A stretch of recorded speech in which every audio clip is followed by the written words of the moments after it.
Hello and welcome back to episode 7 of FTB Skies. In between episodes, I made our little mob grinder generator thing a little bit different. Not convinced on it yet. Let me know what you think. I also changed the scheme of our resource generation over here so it kind of matches classic blackstone and stone.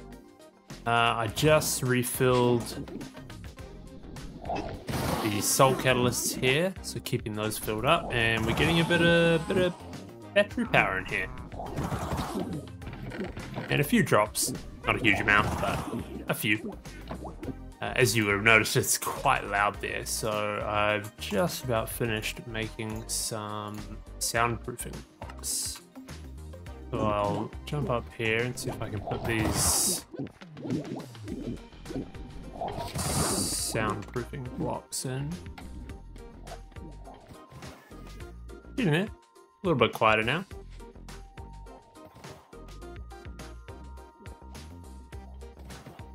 As you can probably hear, the thing that I was wondering would happen, happened. We pretty much only have witches in here. Something else spawns every now and then, I think, which is probably one of the main reasons why the mob farm is going so slowly. But I don't know if it's too much of a bad thing. I mean, at this point, we're just generating power over and over from these witches, so it could end up being a good thing. So I'll leave it going, see how we go.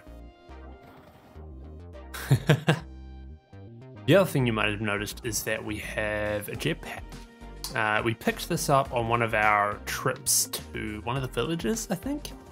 But of course, now that we have power, we can actually charge this thing. It doesn't need a lot of power, barely even charged. So yeah, it'll be useful, but we probably won't use it a huge amount at the moment, just until we get a bit more power going. Check our quests. Don't think there's a huge amount. Oh yeah, I made an exchanging gadget. So it counts as our building gadgets quest. Don't think there's anything else. Now, first thing I'd like to do this episode is I'd like to try and get an automated setup using this glowstone that we're getting from our resource generation, turning it into soul catalyst, and then feeding that into the generator. I'm not sure if the rate at which we're getting the glowstone will be quite fast enough, but we'll see how we go. There's a bit of a backlog there, so it'll last a while anyway. So I've made a few things here in preparation. I've made a precise dropper. Just out of dropper, compressed cobblestone, some copper and iron. So this will drop the glowstone for us. We can set how often it drops and how much it drops and that kind of thing. I've also created a vacuumulator. This will pick up the soul powder and an item filter that we can put in it to make sure it only picks up the soul powder. I'm hoping there'll be enough room to do it under here. So if we set up the soul sand there and the precise dropper with the preview, you can see that that will drop stuff straight onto the soul sand here, which is exactly what we want. We'll set that the precise dropper doesn't need redstone.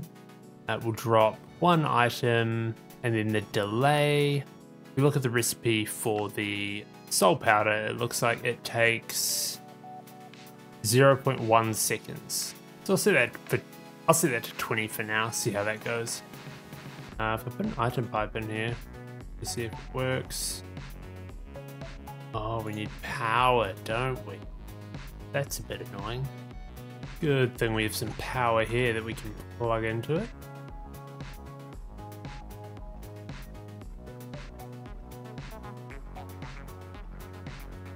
That's powered. If we put something in here, drop, drop, drop, drop. Drops quite often. I might increase the delay on that slightly. Maybe 50? Yeah, that'll probably work well. And then of course we want the vacuumulator. We want item filter augment in there so that we can tell it to only pick up soul powder. So that should only pick up soul powder, so the soul powder should end up in here. Then out of that, of course, we need the soul powder to go into a furnace. So I will make tin gear, machine frame, flux coil, copper gears, and then with some bricks, we'll make a redstone furnace. We will power it. So anything that gets sucked up by the vacuumulator will be thrown into the redstone furnace and will be smelted. We'll then get the output of this redstone furnace, and we somehow need to get this into the Reaper generator. And I think the best way to do that is to use the entangled mod. We can make an entangled binder and an entangled block. I think I have everything here to make a entangled block and an entangled binder. This block is pretty cool. I place the entangled block here, and then with the entangled binder, I pick the Reaper generator as the selected block. I can put it into the entangled block, and anything we pump into this block will end up in the Reaper generator. Pretty cool. So the furnace here, anything that smelts will get put straight into the Reaper generator. So I've grabbed some glowstone.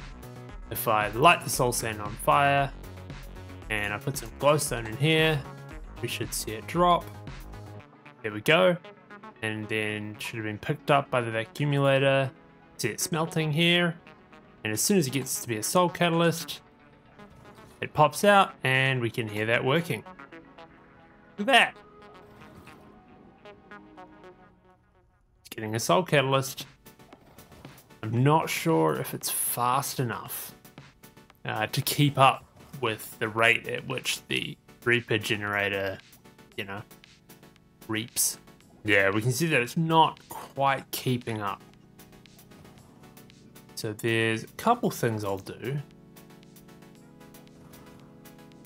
Firstly, I think if I break this, I wouldn't mind having a buffer drawer. So out of the furnace, we will have the drawer,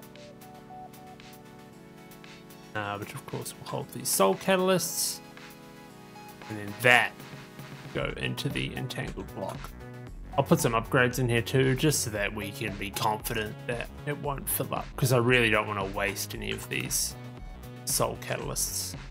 Seems to be working though.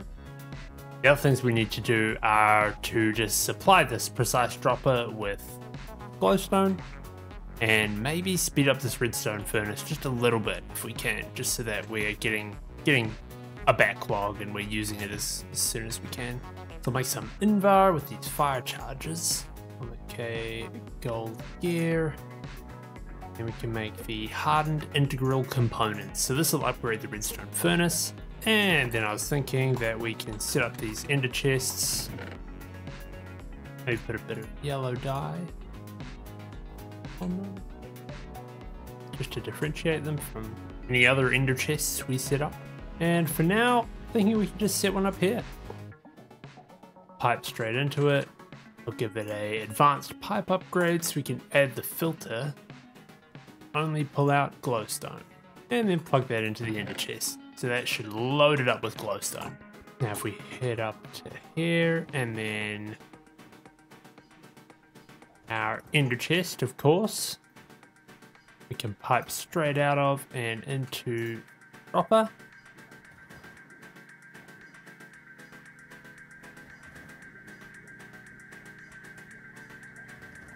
I will put some glass around this just so that we don't get any stray glowstone dropping anywhere. And then of course in our redstone furnace, I'll put the integral components, which will speed that up a bit. So we'll see here if we end up... Yeah, it looks like we're still increasing. So we're getting more soul catalysts than we're using. That's a good sign. The system is now fully renewable. As long as we keep getting glowstone from the system here, which that's really where I think the slowdown will be. I don't think we'll be getting enough glowstone, but we'll see how long it takes us to get through the backlog. And if I have a look at this and see how much this is full, and then, yeah, we can figure out how much power we're generating. Well, waiting to see how that goes. Might check our quests again, because I think there are a few that we popped off. Machine frame. Oh, crescent hammer, that's handy. Thermalpedia, and then of course we made the redstone furnace, so we get a solar panel. Interesting. So after leaving this for a little bit, I have come to terms with the fact that it doesn't really work. The power generated isn't even enough to keep up with powering the redstone furnace and the precise dropper. So we have there's no power left over. So there's not really much point in running this system at this point, which is a bit sad. I think it's a really cool idea. I just think that maybe the generator needs to generate a bit more, or you know, maybe we just need to put more mobs up there or something. I don't know. That's all good. No biggie. I think I will turn this off for now, just by picking up the ender chest. And so we get no more glowstone in there. The soul powder, yeah, I'll take that out too. I don't think there's anything in here. And I'll take out the soul catalyst. So that's it. Stopped. I will come up with a different way to get power, because although this was cool, it doesn't work. Doesn't work. Oh well. In the meantime, I figured having a look at the progression tab of the quests here, I'm thinking I might make a task screen so that we can hand in some of our FE here, which will give us a few rewards, so we can kind of move on. We can move on to some of these other exploration things I think would be quite cool. And I can see that Manasteel Mesh and Amethyst Mesh give us some rewards here, so it would be kind of cool to see if we can make any of those. So the task screen here just needs some stone and a book.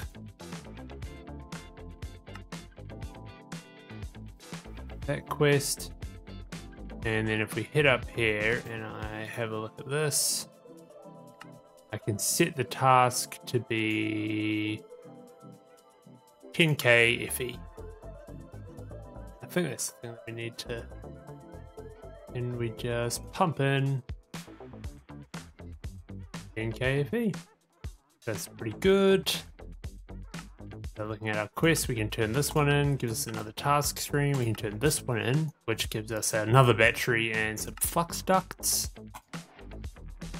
Eye of Legend, visit a sky village. We still need to make an Eye of Legend, which we can do. And then this one, ooh, this looks like it's talking about a forgotten castle far off in the skies. That could be quite cool. Maybe visit that. We have visited another sky village, so we will need to make another Eye of Legend, and then the end, of course, which is a bit later on. For now, though, we will make a Eye of Legend, Eye of Ender, and 4 diamonds. There we go. We will also take a quick dip in the portal.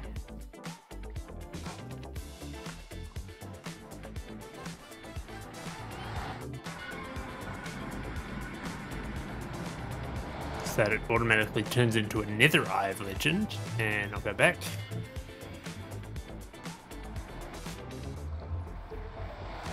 That's pretty cool. Check off these quests.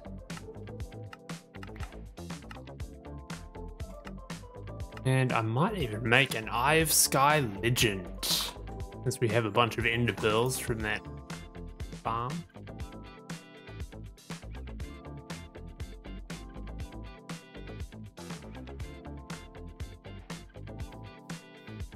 That's pretty cool. Gives us a travel staff. So looking at what we got here, we have an enchanted book for unbreaking. Kind of cool. Pretty high level of unbreaking. Floating thermalily, some dimensional shards. A trader? Easy villages? Not really sure what this does. Maybe we can put a villager in it or something later on. I'm not sure. I'll keep the Eye of Sky Legend. This is for if we have travel anchors, which we don't at the moment. So yeah, I'll have a think about what we want to do with power. Let me know if you have any suggestions. I mean, I'm open to... We could just keep going on this, and I could try and get more mobs in there, because I guess more mobs means more power, right? Or we can do something completely different. I'm not sure. Anyway, thanks for watching, especially if you've made it this far, and I will catch you in the next episode.